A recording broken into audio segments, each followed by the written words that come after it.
After 65, let me ask you a question. When you open your eyes in the morning, what is the very first thing you do? Do you reach for your phone? Do you sigh, thinking about the aches in your joints? Or do you pause even for a moment to thank God or life itself for another day? That single choice, that single first act, can shape the quality of your health, your joy, and even the number of years you live. We often think age itself is what shortens our time, but studies and stories from around the world, from the blue zones of Okinawa to the mountains of Sardinia, tell us otherwise. People who live into their 90s and beyond don't have magical genes. They have habits, small ones, repeated every single day, especially in the morning. The morning is the foundation. Think of it as the architect's blueprint. If the blueprint is weak, the building struggles. If the blueprint is strong, the building lasts. And after 65, the blueprint matters even more. The body listens carefully to how you begin the day. One of the most powerful first steps is movement. Not heavy exercise, not running marathons, but gentle, intentional motion. Stretch your arms, rotate your shoulders, take a slow walk. Movement tells your muscles, bones, and heart, I am still alive, I still need you. In his book Spark, John Ratey shows how even mild physical activity wakes up the brain like sunlight after darkness. It is not age that stops us, it is stopping that ages us. Breath is another medicine, free and always available. When you wake, take 3 slow, deep breaths. Fill your lungs. Feel the air enter your body as if it were life itself. Because it is. This single act sends oxygen to your cells, calms your nerves, and clears the fog from your mind. Too often, people wake up already tense, breathing shallow, carrying yesterday's worries into today. But when you breathe deeply, you tell your body, this day begins with peace. Then drink water, simple water, before coffee, before tea. Your body has gone without it all night. Imagine a garden left dry. When you water it, life returns. Your organs, your skin, even your mind respond the same way. But perhaps even more important than the body is the mind. What thought enters your heart first thing? Is it worry? Is it fear? Or is it gratitude? Research in books like The Happiness Advantage shows that gratitude changes not only how you feel, but how your body functions. A thankful heart lowers stress, boosts immunity. So, after 65, your very first words could simply be, thank you. A step outside if you can. Let sunlight touch your skin. Nature has a way of reminding us that time is not our enemy, it is our companion. The trees do not rush. The birds do not fear turning another year older. They live the day they are given, and we can too. Purpose is the last ingredient. Without purpose, days feel empty, and emptiness shortens life. With purpose, even small actions bring vitality. A garden to tend, a friend to call, a story to write. These are not small things. They are anchors of meaning. Viktor Frankl wrote in Man's Search for Meaning that those who find a why can endure almost any how. At 65 or 85, purpose is not optional. It is survival. So, what should you do first thing in the morning after 65? You choose life. You choose movement, breath, water, gratitude, stillness, light, and purpose. These are not grand rituals. They are simple, repeatable choices. But if you make them, every morning becomes a vote for your future. And perhaps, just perhaps, that one small choice, repeated daily, could give you not only 30 more years, but 30 more years worth living. After 65. Let me ask you something personal. When your eyes first open in the morning, what is the very first thing you do? Do you groan and roll over, wishing you had just a little more time to sleep? Do you reach immediately for your phone, letting a flood of news or messages set the tone of your day before you even stand up? Or do you simply lie still, quietly noticing that your chest is rising and falling, that breath is still flowing, that life itself has greeted you again? That single moment, those first 60 seconds, carry more weight than we realize. They are not just another part of the day, they are the seed of the entire day. And just like a seed, what you plant in those first moments will grow into the thoughts, the energy, and the choices that shape your hours ahead. Most people assume that life after 65 is already on a downward slope, that the best days are behind them. But research, observation, and countless living examples tell us the opposite. It is not age that steals vitality, it is habit. The very first thing you do when you wake is like striking the first note of a song. If that note is sour, the whole melody stumbles. But if that first note is clear and strong, The entire song has a chance to soar. The morning is not just another routine. It is your body's and mind's reset button. Think of your mind like a painter holding a blank canvas. The moment you wake up, the canvas is pure and untouched. The first stroke you put on it defines the picture that follows. If your first thought is one of complaint, frustration, or fear, you've already smeared the paint. But if your first thought is gratitude, thank you that I have this day, thank you that I am breathing, thank you that I am still here to love, to laugh, to learn, you have laid down a foundation of light. That light carries through breakfast, through conversations, through the way you treat your own body. And here is the truth: your body listens to your mind. When your first act is worry, stress chemicals flood your system. Your heart beats faster, your blood pressure rises, and your immune defenses weaken. But when your first act is calm, positive, grateful, your nervous system settles, your breathing deepens, your heart relaxes. Science proves it. But your spirit already knows it. You've felt the difference on mornings when you wake up peaceful versus mornings when you wake up restless. That difference is not random. It is created by the choice of your first thought and action. This is why the first keynote of living longer and living better after 65 is simple, but powerful. Be intentional about how you begin. Don't let the morning control you. Take control of the morning. Decide that the very first thing you do will serve your health, your mind, and your future. It might be as small as sitting up in bed, placing your feet on the floor, and saying quietly to yourself, "Today is a gift." That one moment shifts everything. And repeated every day, it becomes a rhythm, a pattern that retrains your body and spirit to believe not in decline, but in renewal. Let me paint you a picture. There was a man named Arthur who was 68 when his doctor told him that his body was slowing down. He had high blood pressure, joint pain, and a habit of waking up every morning with the same thought. Another day of pain. He would reach for his phone, scroll through the news, and before his feet even touched the floor, his mind was already heavy. That heaviness shaped his entire day. He moved less, smiled less, and his health continued to spiral. But one morning, after a conversation with a friend, he decided to try something different. Instead of reaching for his phone, he sat up in bed, placed both feet firmly on the floor, and whispered just 3 words, "Thank you, God." That small moment of gratitude was new to him, but it shifted something deep inside. The next day he repeated it, but added 3 deep breaths. The day after that he stood up, stretched his arms, and walked slowly outside to let the morning light touch his face. Within weeks, those tiny shifts rewired how he felt when he woke. He started each day lighter, calmer, and with more energy. Doctors later noticed his blood pressure had improved. His mood was brighter. His body, though still older, began to respond like it had been waiting for permission to heal. What changed? Not a new diet, not expensive medicine, not a secret cure. What changed was the very first act he chose each morning. Arthur discovered what so many forget, that life doesn't always demand giant leaps. Sometimes it only asks for one small, intentional choice in the first minutes of the day. And that one choice can ripple out hour after hour until it extends not just your day, but your years. Imagine for a moment the way your body feels when you first wake up. The mind is still foggy, the muscles are stiff, the heartbeat is slow and steady. It is almost as if your body is asking, "What should I prepare for today?" And the answer comes from the first signals you send it. One of the most powerful signals you can give is through your breath. Breathing is something so simple that we hardly notice it, yet it is the very rhythm of life. Most people, especially as they age, breathe shallowly. They take in quick sips of air that barely reach the bottom of the lungs. Over time, that kind of breathing starves the body of oxygen, leaving the brain cloudy, the energy low, and the spirit heavy. But when you breathe deeply, slow, full, intentional breaths, you flood your body with oxygen, you awaken your cells, and you reset your nervous system. Science shows that even 3 deep breaths can calm stress hormones and sharpen your focus. Think of it this way: your lungs are like balloons. If you only half fill them, you are only half awake. But when you expand them fully, the body responds with clarity and energy. This is why practices like yoga and meditation, which emphasize breath, have been linked to longer life and improved mental health.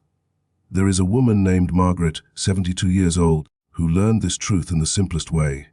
She used to wake each morning feeling anxious, her heart racing before the day even began. One day her granddaughter, who practices yoga, taught her a small routine: place a hand on the chest, another on the stomach, and take 3 deep, slow breaths. At first Margaret laughed, thinking, how can this possibly change anything? But she tried it. She inhaled slowly, feeling her belly rise, then exhaled fully, letting the tension drain away. The next morning, she did it again, and again. Within a week she noticed that her mornings no longer began with panic, but with calm. Her doctor remarked that her blood pressure had stabilized, and she herself said her mornings felt lighter, more hopeful. What changed was not her age, not her circumstance, but the way she welcomed oxygen into her body at the very start of the day. Breath is free, breath is always with us, and breath is the bridge between body and mind. After 65, learning to breathe deeply each morning is not just a ritual, it is a lifeline. It tells your heart to beat steady, your mind to think clearly, and your body to keep going strong. And all it takes is a few mindful breaths to begin. Picture this: you've been asleep for 6, maybe 7, maybe even 8 hours. During that entire time, your body has been quietly at work, repairing tissues, balancing hormones, cleaning out toxins, even building memory. But while all of that is happening, one thing is missing: water. By the time you open your eyes, you are already dehydrated, whether you feel it or not. Most people, especially after 65, underestimate what that means. They reach first for coffee, tea, or even breakfast, but the body is crying out for something simpler. Water is not just about quenching thirst. It's the fuel that wakes up every system. Imagine trying to start your car in the morning without oil. It may still run, but it strains, it sputters, and over time it breaks down. Your body is no different. When you drink a glass of water first thing in the morning, you send a message to your organs: wake up. It's a new day. Let's begin. The kidneys begin to flush, the digestive system starts to move, the blood becomes more fluid, and the brain, which is about 3/4 water, suddenly sparks awake. People often say they feel groggy in the morning, but much of that fog is not age. It's dehydration. There's a man named Hassan, 70 years old, who always complained of morning headaches. He thought it was just part of aging. His daughter, a nurse, suggested he drink a tall glass of water before anything else. At first, he resisted. He had always been a tea drinker and couldn't imagine starting his day without it. But he agreed to try. Within days, the headaches faded. His digestion improved, his skin looked healthier, and most surprisingly, he felt more alert in the mornings. Nothing else in his routine changed, only the first simple act of drinking water upon waking. Water is life's first medicine. Long before pills, long before supplements, long before complicated treatments, water was the body's healer.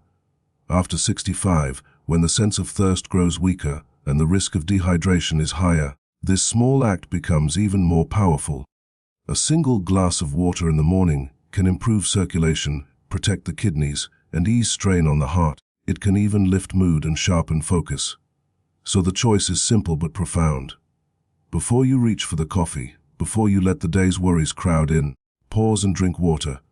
Let it be your signal to the body: I am ready for this day, I am nourishing myself, I am choosing life. Over time, that simple act, so small, so ordinary, can extend not just your health, but your years. Gratitude is often spoken of as if it were just a pleasant attitude, something nice to practice if you have time. But after 65, gratitude becomes much more than that.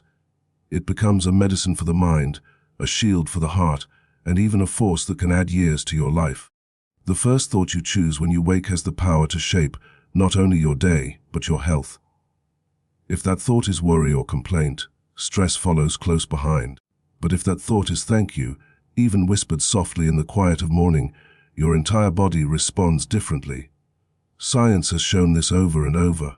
A grateful heart lowers stress hormones, eases inflammation, and strengthens the immune system. But beyond the science, gratitude gives the spirit a reason to rise again. It pulls the focus away from what is missing and shines light on what is still here. And at 65 or 85, isn't that the secret? To see that life, in all its imperfections, still gives us gifts worth noticing. There's a story of Alina, a woman in her 70s who had lost her husband and often woke with a heavy heart. Each morning felt grey, and she wondered if the best of life was behind her. One day, her granddaughter suggested something simple. Before getting out of bed, name 3 things you're thankful for. At first, Elena resisted. Her losses felt louder than her blessings. But she tried. One morning she whispered, "I'm thankful I can still walk. I'm thankful for my morning tea. I'm thankful my granddaughter calls me." It seemed small, almost silly. But the practice grew. Each day she found something new. A bird at the window, the laughter of a neighbor, the strength in her hands as she kneaded bread. Slowly, the heaviness lifted. She still felt her grief, but gratitude gave her a new lens. Her family noticed her smile returning. Her energy rose. Her doctor remarked that her blood pressure had improved, and Elena herself admitted, "Gratitude doesn't erase pain, but it gives me something bigger than pain to hold on to." Gratitude is not about ignoring hardship. It is about refusing to let hardship define the whole story. When you wake up and choose to say thank you, you are declaring that life still has meaning, that this day still has value. And that declaration strengthens not only your mind but also your body. So, after 65, let gratitude be the first thing you put on each morning, before clothes, before schedules, before tasks. Whisper it, write it down, or simply think it. That small shift, the first thought of thanks, becomes the foundation for resilience, joy, and years lived with a lighter heart. It's often said that aging begins in the body, but the deeper truth is that aging begins in the mind. Long before our muscles weaken or our steps slow, the beliefs we carry about ourselves begin to shape how we live. If you wake up each day telling yourself, "I'm too old for this, my best years are gone, my body can't do what it used to," your mind will instruct your body to follow that script. But if you choose instead to say, "I'm still alive, I still have strength, and I will keep moving," your body listens to that too. The connection between mind and body is powerful. Studies have shown that people who believe aging automatically means decline are more likely to experience illness, memory loss, and depression. Yet those who view aging as a season of growth and possibility tend to live longer and stay healthier. The mind writes the story, and the body acts it out. Consider the story of David, who was 74 when he retired. He told himself retirement was the beginning of the end. He stopped exercising, spent most days sitting in front of the television, and within a year, his body seemed 20 years older. His back ached, his energy disappeared, and he felt useless. One afternoon, he visited a friend the same age who was active in a community garden. His friend said something simple. "You stop living when you stop believing you're meant to live." That sentence shook David. The next morning, David decided to change one thought. Instead of saying, "I'm finished," he whispered, "I'm still needed." That single shift pushed him to water a few plants in his yard, then walk a block, then eventually join his friend at the garden. Within months, his body began to recover. He moved with more ease, his sleep improved, and he laughed more often. What had changed? Not his age, not his DNA, it was his mind. The truth is, the body obeys the mind like a faithful servant. If the mind sends messages of limitation, the body shrinks. If the mind sends messages of possibility, the body responds with surprising resilience. Even medical science acknowledges the placebo effect. When people believe they are receiving healing, their bodies often heal, even when no medicine is involved. That is not imagination, that is the mind commanding the body. After 65, the choice of belief becomes more critical than ever. If you believe your future is small, your future will shrink. But if you believe your days still carry purpose, joy, and possibility, your body will rise to meet that belief. Aging is real, yes, but decline is not inevitable. The mind can slow or speed the body's journey. And it all begins with the thoughts you allow each morning. Think about the last time you stood outside in the early morning. The air was cool, the light was soft, the world seemed unhurried. Nature has a way of restoring us without asking for anything in return.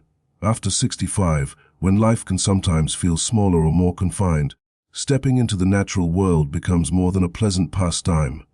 It becomes a form of medicine for the body and food for the soul. Modern life often keeps us indoors, surrounded by screens and walls, but our bodies were designed to thrive in connection with nature. Sunlight triggers the production of vitamin D, which strengthens bones and protects the immune system.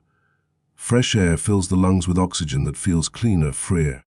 Even the simple act of hearing birdsong or touching the earth lowers stress and slows the racing of the heart. Scientists call it bibliophile, the human tendency to heal when we reconnect with the natural world. Take the example of Aisha, a 69-year-old widow who lived in a crowded city apartment. She felt restless and trapped, and her health was beginning to suffer. A neighbor invited her to join a morning walking group in the park. At first she hesitated. She thought walking wouldn't make much difference.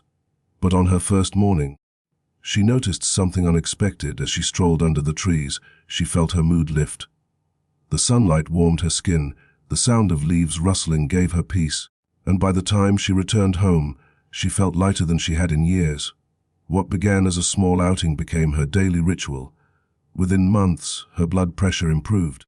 Her energy increased, and she made new friends simply because she chose to step into nature each morning. Nature whispers to us what the world often forgets: that life is still unfolding, that beauty still exists, that aging is not the end of wonder. A sunrise is not less beautiful because you have seen thousands before.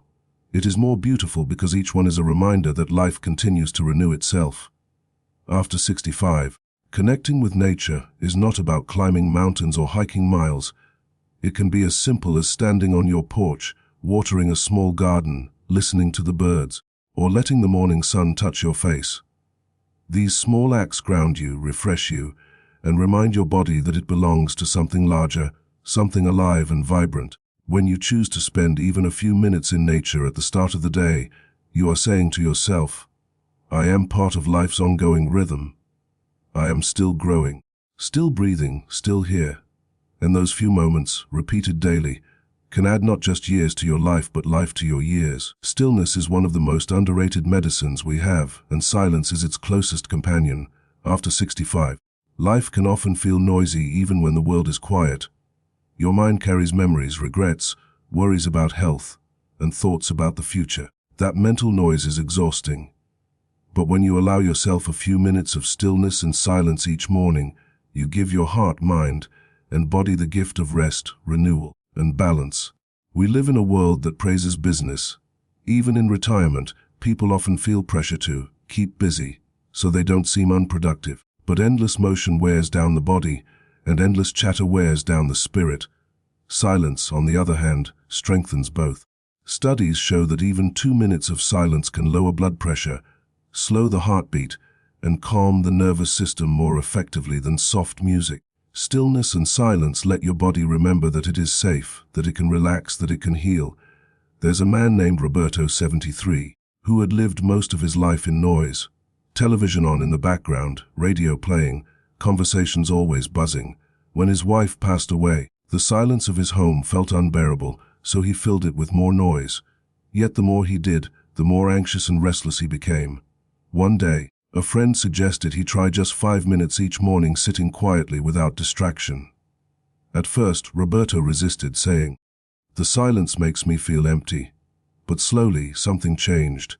The silence stopped feeling empty and started feeling full of peace, full of clarity, full of presence. Within weeks, those few minutes of stillness became his anchor. He no longer woke feeling rushed or restless. His sleep improved, his mood softened, and he began to notice small joys he had missed before. The taste of his breakfast, the sound of a bird outside his window, the warmth of sunlight on his skin. Silence gave him back his awareness of life's simple treasures. Stillness is not about doing nothing. It is about creating space for healing. In silence, your brain repairs itself, your spirit breathes deeply, and your body remembers balance. After 65, when stress can easily drain your strength, silence is not a luxury. It is a necessity. So, when you wake, before the television, before the phone, before the world intrudes, give yourself the gift of stillness. Close your eyes, breathe, and sit in silence for even a few moments. In that sacred pause, stress melts, peace rises, and you step into the day not rushed, but renewed. The very first thought you allow into your mind in the morning is like the opening line of a story. It sets the tone for everything that follows. If that line is heavy, the story feels heavy. If that line is hopeful, the story carries hope. After 65, when every day feels more precious, the power of that first thought becomes even more important. Most people underestimate it. They wake up and immediately think, I'm tired, my back hurts, another long day ahead. That one thought plants seeds of discouragement before the day has even begun. The body hears it, the mood absorbs it, and the hours ahead carry its shadow. But when you deliberately choose a different first thought, something like, I am grateful I woke up. Today is an opportunity. I am stronger than I feel. You set a completely different tone. The body straightens, the mind clears, and the day opens with possibility instead of dread. There is a simple but striking story of Helen, a 76-year-old grandmother who once described her mornings as the hardest part of my day. The moment she opened her eyes, she felt her age pressing on her. Aches, stiffness, and a sense of weariness. But after hearing a speaker talk about the power of the first thought, she tried an experiment. Each morning, before saying a word, she repeated a phrase. This is the day I've been given, and I will make it count. At first it felt forced, but within a few weeks, her family noticed her energy shifting. She smiled more in the mornings, she engaged more throughout the day, and even her posture improved. Nothing else in her routine had changed, only the very first thought.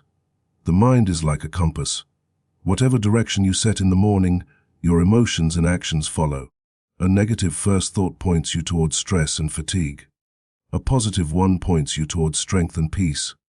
And here's the beauty. You don't need hours of meditation or elaborate rituals. Just one intentional thought, one small decision in the very first moments of the day can ripple through every choice, every conversation, every feeling that follows. After 65, when energy can feel fragile and time feels more valuable, why waste the day by beginning it in defeat? Instead, choose a thought that breathes life into you. Choose words that remind you of your worth, your blessings, and your possibilities. In doing so, you don't just brighten your morning, you brighten the entire day that stretches ahead. One of the greatest myths about aging is the idea that the body stops adapting after a certain point, that once you hit 65, your body is fixed, unchangeable, and destined only to decline. But the truth is far more hopeful. The human body is astonishingly adaptable, even in later years.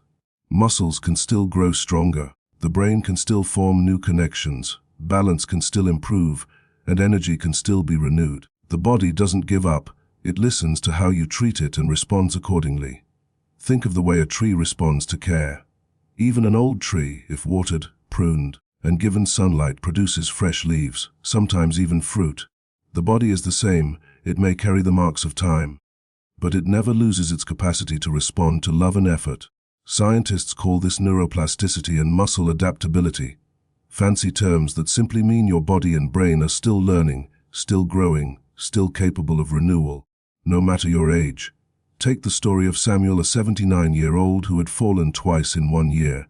His doctor told him he needed to exercise, but Samuel laughed it off, saying, "At my age, what's the point? I can't change." But his daughter convinced him to join a senior exercise class at the local community center.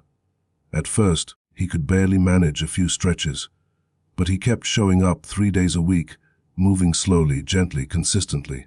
Within months, something remarkable happened. His balance improved, his legs grew steadier, and his fear of falling faded.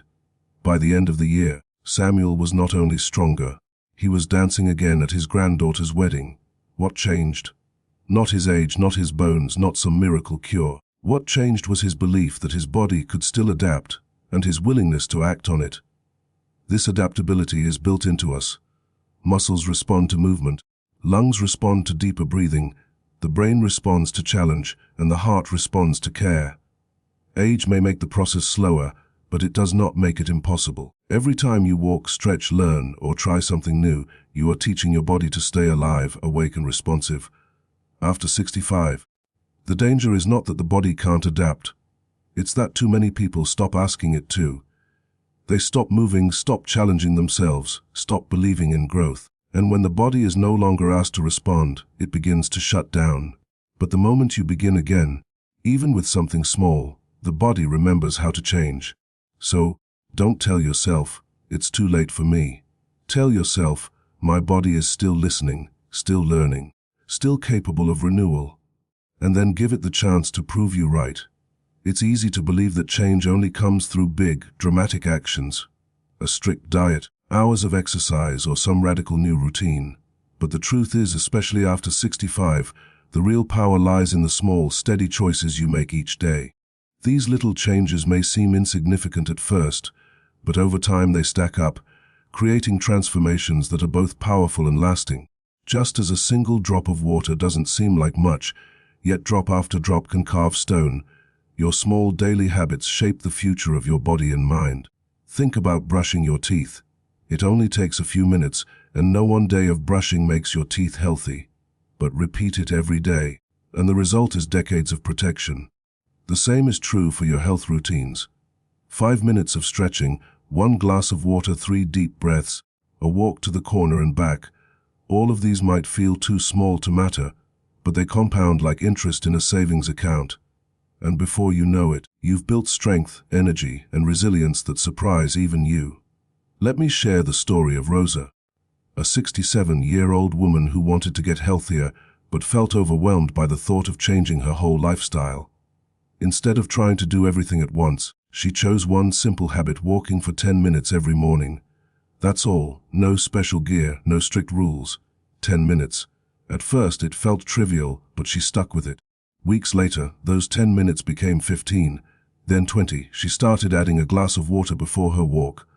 Then she began stretching afterward. A year later, Rosa had lost weight, her knees hurt less, her mood improved, and her doctor told her she had lowered her risk for heart disease. All of this began with 10 minutes, a small step that grew into a new life. The secret is consistency, not intensity. Anyone can make a big effort for a week, but those who choose small, steady actions daily reap the rewards.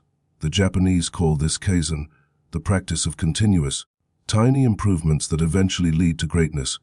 It's not about sudden bursts of change, it's about building momentum one choice at a time. After 65, small changes are not only more manageable, they are more sustainable. They don't shock the body or exhaust the spirit. Instead, they gently retrain you, day after day, until health and vitality become natural again. So if you feel overwhelmed, don't ask yourself, what giant leap can I take? Ask instead, what small step can I repeat today? Because the truth is, your future health is not built in a single day. It is built in the 1,000 tiny choices that you repeat, morning after morning. We often spend so much time thinking about how to feed the body, what to eat, how to exercise, how to rest, that we forget the mind needs nourishment just as much, maybe even more. After 65, the body may slow, but the mind still hungers. It hungers for learning, for stimulation, for beauty, for challenge, for purpose.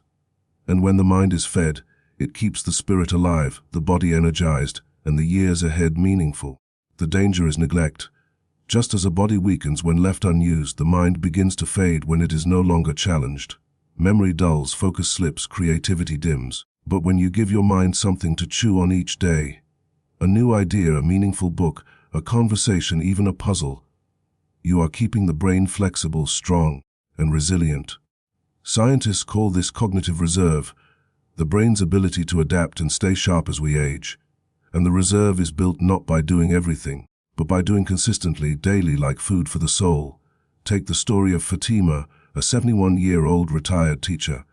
After leaving her career, she fell into a routine of watching television for hours each day. She felt her memory slipping and worried she was getting old too fast. One day her son gave her a set of watercolor paints and suggested she try painting. At first, she hesitated. She had never painted before. But slowly she began to practice. She studied techniques online, experimented with colors, and even joined a local art group. Within months, she felt sharper, more alert, more joyful. Her days no longer felt empty. The simple act of feeding her mind with creativity brought new life to her spirit, which in turn gave her more energy for her body. Nourishing the mind doesn't require grand achievements.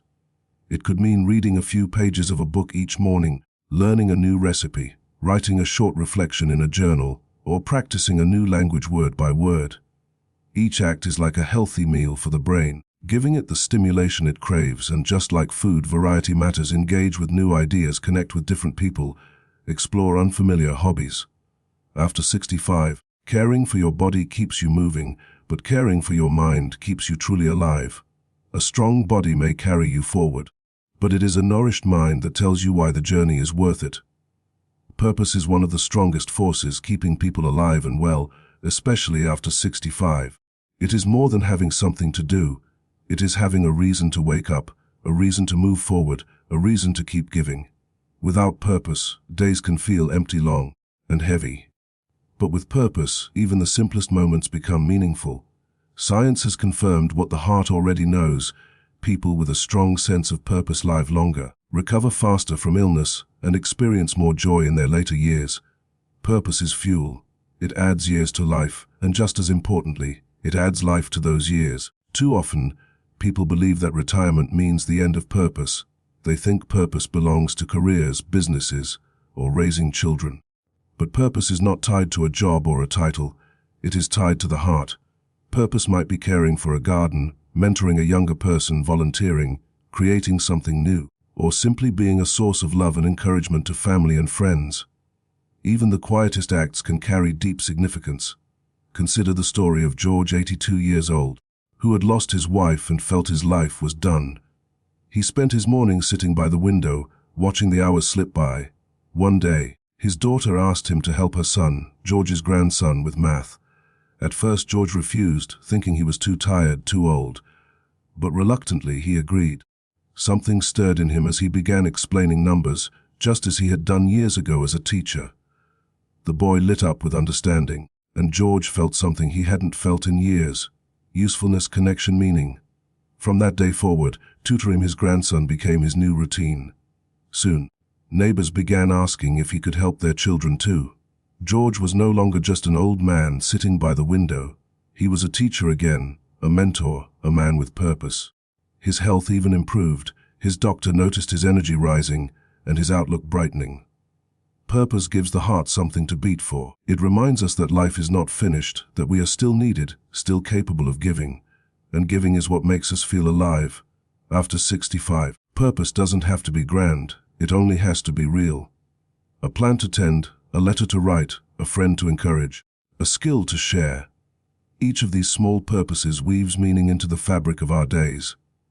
When you wake in the morning and you know your day has purpose, age no longer feels like a burden.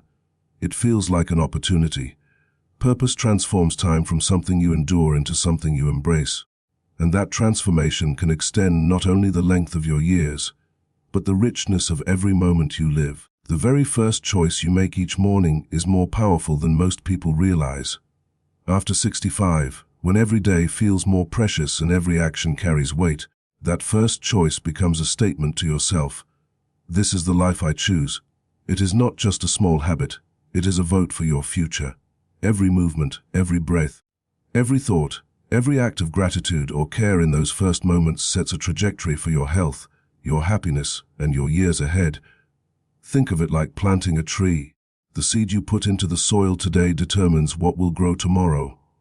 Will it be strong and fruitful, or weak and stunted? The first choice in your morning, the first stretch, the first deep breath, the first word of thanks, sets the foundation for the day, which compounds into weeks, months, and years. After 65, your future is not written by age. It is written by the moments you choose to invest in yourself. Consider the story of Lila, 77, who had grown accustomed to beginning each day in worry and fatigue. Her mornings were a struggle, and she felt her life slowly slipping away. One day, a friend suggested she change just one thing, the very first act of her morning. Instead of reaching for the phone, she would sit quietly, take 3 deep breaths, and think of one thing she was grateful for. At first it felt almost silly, but she tried it. Within days her mornings felt lighter. She had more energy to move, to eat well, to smile. Within months, the small act of choosing how to start her day reshaped her outlook, her health, and her sense of vitality. That single choice became a gateway to a brighter, longer, more fulfilling life. This is the final lesson after 65. You may not be able to control every circumstance, but you can control the very first thing you do each morning. That choice influences your body, your mind, and your spirit. It determines how you respond to challenges, how you nurture joy, and how you carry yourself through life. Choosing intentionally is not a small act. It is the most powerful act of self-care, the most vital vote for your own future, and the key that can unlock decades of life lived fully. So when your eyes open tomorrow, remember this: the first thing you do is not just the start of your day, it is the start of your next chapter. Choose wisely. Choose life. And with that choice, you may very well add not just years to your life, but life to your years.